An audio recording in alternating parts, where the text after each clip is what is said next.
Hello people, this is Jeff here, and we're going to be talking about the Google AdWords 2011 keyword tool. You're going to find this tool by going to Google and searching for keyword tool. Look for the #1 link, and it'll take you to this tool. I also recommend that you're signed in with AdWords. Right now, I'm using this tool while simultaneously being signed into AdWords. So I log into AdWords first, then I go to this tool. And you can also go to this tool by just going to your AdWords campaign, here, home, campaigns, opportunities, reporting tools, and accessing it that way. The reason I like to use it is that when I do a search, I can get up to 1,000 results, or sorry, up to 800 results. Whereas if I didn't have an AdWords account, the number of results I would get back would only be a maximum of 100. So I highly recommend when you're using this tool to do it with a Google AdWords account. Not critical, but I recommend it. It'll make your life easier. So like all keyword tools, all you do is simply type in the phrase that you want to do some research on. And now in this case, we're going to be searching golf balls. And the first tool that we're looking at, we're going to be going through three tools within this tool, is the keyword tool, the traffic estimator, and the placement tool. So for now, let's search golf balls. And you see there's an option here for website. I could just search if I had a particular page, I wanted to get the keywords off a particular page, and then get Google to show me what's the demand of those keywords from that page. I would then supply a website URL into this field here, click search, and then Google will pull off the keywords and give you an estimate for traffic. Kind of interesting, I guess, if you want to see what your competitors are potentially targeting. I don't really find it that useful myself, but that's what it's about. Let's click search, and this is going to make a bit more sense once we see this data come in. So what we've done here is we've searched golf balls. As we can see here, we've got 800 results. 800 is the maximum. Now, one thing that Google is doing here is also including all relevant phrases, and I'll show you. Google's not just searching golf balls. Google is going to bring back any phrases that contain golf balls, but Google's also going to bring back any phrases that it thinks are relevant to golf balls. This is because we haven't enforced only show ideas closely related to my search terms. If we were to tick that off, only golf ball phrases would be included. And I'll show you here. We're just going to sort by monthly demand. So now we've sorted by global monthly demand, and we can see golf equipment is not golf balls. So if I was selling golf balls, I might not really want this data in here. It might be useful for a kind of a discovery process if you're trying to see what's related to golf balls or what Google thinks is related to golf balls, like golf equipment. That's sort of interesting. Google thinks that golf equipment or balls are related to equipment. That might be useful for SEO or for articles, that kind of stuff. But really, just for basic keyword research, we probably don't really need golf equipment data in there. So one thing I like to do is enforce only show ideas closely related to my keyword terms. If I was doing research on dogs, it might be an idea to have it off, and I could, it would bring back, puppy results, dog results, breed results. Maybe I was doing dog training, it would bring back everything I thought that was related to it. But for a particular topic like golf balls, there's probably not really a lot of ways to say golf balls other than golf ball reviews, used golf balls, personalized golf balls, secondhand golf balls, but almost everything in here is going to contain golf balls. I don't think people even use the singular version of it. I don't think people want to buy a single golf ball. My guess is they're always using plural. I could definitely search both versions, singular and plural, if I wanted to. But I usually like to do the only show ideas closely related to my search terms. Now, right now, under the advanced options, I'm only searching Canada or whatever region you're from. I'm going to tick this off, and what that's going to do is now it's going to change it to the world. And so if I was selling to the world, I would change it to that location. If I was only selling in Canada, then I would for sure change that option. Or if I was selling in a place like Germany or United Kingdom, and you can see here we got a pretty good list. So if you want to see what particular countries are searching, you could do that, and you'd want to do that if your service was regional based or only limited to a single country, or I suppose you could even do research one country at a time. Every country will use different words, different languages. England and Canada spell a lot of words differently. Same with the States, we spell a lot of words that have the same meaning differently. But typically for most research, I just go all languages and all countries.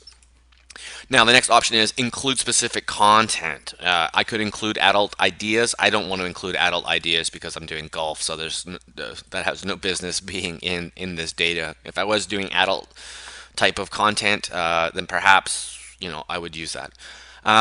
Next is show ideas and statistics for desktops and laptop devices. This is basically all kind of personal computers. Then we've got all mobile devices. So if you want to see what mobile phones are doing, how they're finding keywords or how they're searching keywords, which is going to be very different than desktop stuff, I would venture to guess that a lot of cell phone searches are more regional based, people looking for services. I doubt people are going onto Amazon.com with cell phones, or as much anyways. They probably wait till they get home and they can read all the details about a product. So there's probably a lot more regional searching. So for sure, you would get a lot of different data between the two devices, PCs versus cell phones or mobile devices. And then within mobile devices, we could do WAP devices or mobile devices with full internet browsers. So, iPhones would be an example with phones with full internet browsers. Some Nokias have that. A lot of the Google Androids have full browsers. So again, you can break that data down. Google's offering you all these different options. Now, next thing we can do is we can also filter keywords. So in golf balls here, we've got phrases only related to my search terms.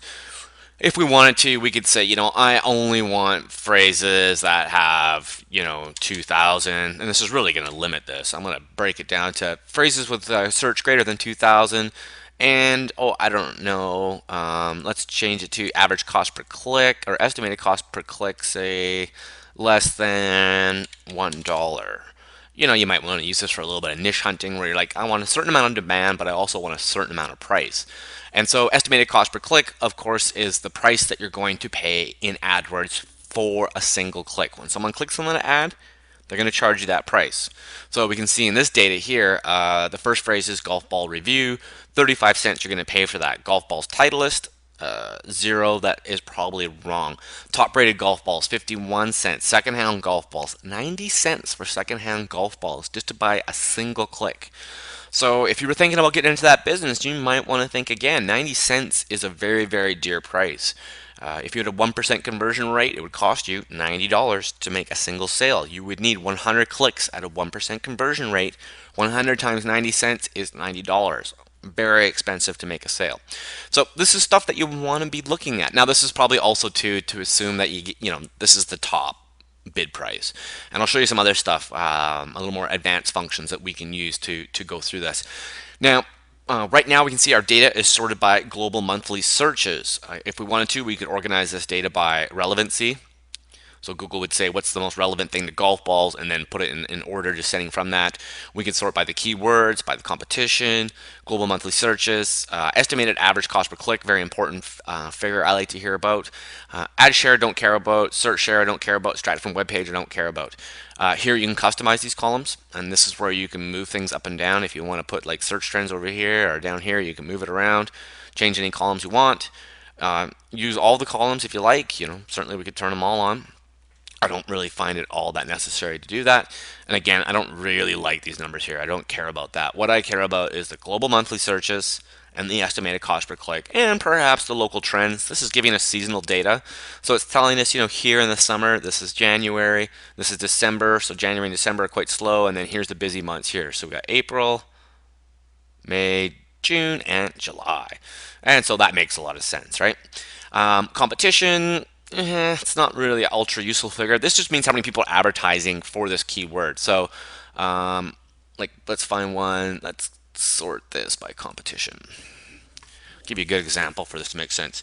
So this one's very competitive. Under the realm of golf balls for cheap has the most advertisers. You can see this is almost like just about full. And if you go all the way down to say like here, this has about half as many competitors. All this means is it's not how many competitors are in it, it's just how competitive it is. So this is the most competitive phrase in this realm, and this phrase here is roughly half as competitive, medium competition. So, is it useful? Not really. These estimated cost per clicks, a little bit deceiving. Quite often it says 8 cents here. You probably won't actually find this for 8 cents. There'll be people bidding on broad match phrases like golf balls, and they'll be willing to pay $1. So maybe nobody's bidding on customizable golf balls. So you got to be a little bit careful here. If I was to search estimated average cost per click, I'm just going to look at the most expensive phrases right now. Wilson golf balls, 99 cents. Lady golf balls, 96 cents. Oh, and this is also too because I'm enforcing these rules. So I need to turn that off. Goodness. Let's get a real look at see what people are really willing to pay for golf balls. I forgot I had all those filters on. $7.54 for custom imprinted golf balls. Now, the reason that someone's willing to pay probably so much money for that is that custom imprinted golf balls, someone probably prints a lot of them at a time, probably corporate deals, and there's probably not nearly as much competition. For example, if you're just selling the regular old Callaway ball, there's probably 100 places you can get that online, but custom imprinted golf balls, probably not being sold everywhere. So that phrase probably converts higher, and that's why people are willing to pay $7.54 for a single click. Custom printed golf balls, also very expensive. Golf ball logos, also very expensive. And we can see here, these are all roughly the same thing, customized, printed, engraved. This is a great cluster, a great set of phrases. You know, if you were in this business, you'd want to try and have ads for all the different ways that people are saying this. So this information is ultra important because it helps you shape the content that you put on your website. You need to know where's your global searches. You know, what is the demand for these? We can see that golf ball logos is searched 9,000 times versus custom and printed golf balls 1,300. Now, these numbers are maybe a little bit off the way we're looking at it now. Right now, the Google keyword tool defaults to the match type of broad. The problem with broad match is that this means that custom imprinted golf balls is searched 1,300 times, and this also includes any phrase that Google thinks is related to it. So I really want to know, what do people search for? A more practical estimate, and we're going to see this number probably go down quite a bit here. Right now we're at 1,300. So now we go down to 210 with a phrase match. And this means that people search 210 times a month, custom, space, imprinted, space, golf, space, balls. We can have a word in front or a word behind, but it has to contain within it custom and printed golf balls. If I change this to exact, we're going to see this go down yet one more time, and this is going to say how many times do people search monthly for custom and printed golf balls, that exact word. And so we can see those numbers went from 2,600 down to 210, and it stayed. In this case, I would have expected golf exact match to bring this down, but I guess there's probably not many words to put before or behind this. But sometimes you will see exact search get a lot less demand than phrase match. Myself, I like to use phrase match. I think it's the most accurate way of looking at the data for the most part. So those are your match types, and this is very important. Again, I like to make sure that all of these things are ticked off here. Now, when I'm done with this data, you know, I'm doing my searches, I would tick this off, and I want to download this data. So I would tick this off here. So now I've ticked off all that data, and then I could download it by clicking here, and I would go all 569, or the phrases I only wanted to select. Now Google presents me with an option. What format do you want it in? I work in Excel, so I'm going to use CSV for Excel. If you're familiar with these other formats, by all means go for it, but CSV for Excel is the safest.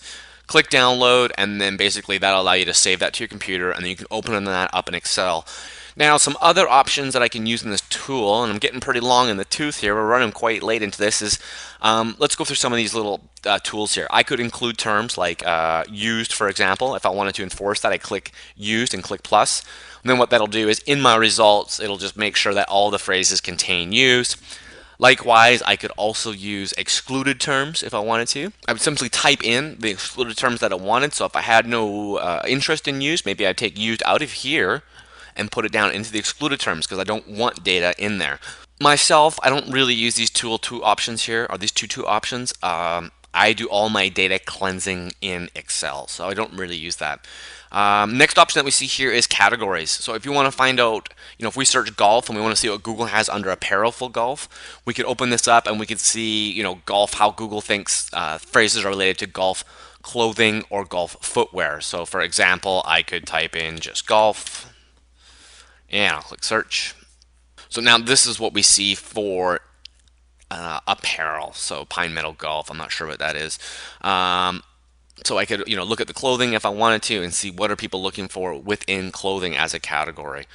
Looks like the data's off a little bit this time. Well, no, actually, there's quite a bit of stuff. There we go. Clothing for men. Oh, and that's because we're sorted by estimated average cost per click. Let's sort by relevance. That's always going to help. And we can see that there's probably going to be lots of good data in here, and this is going to be organized by golf clothing. And then I could go into golf footwear. Oh, this is not sorted by relevance, is it?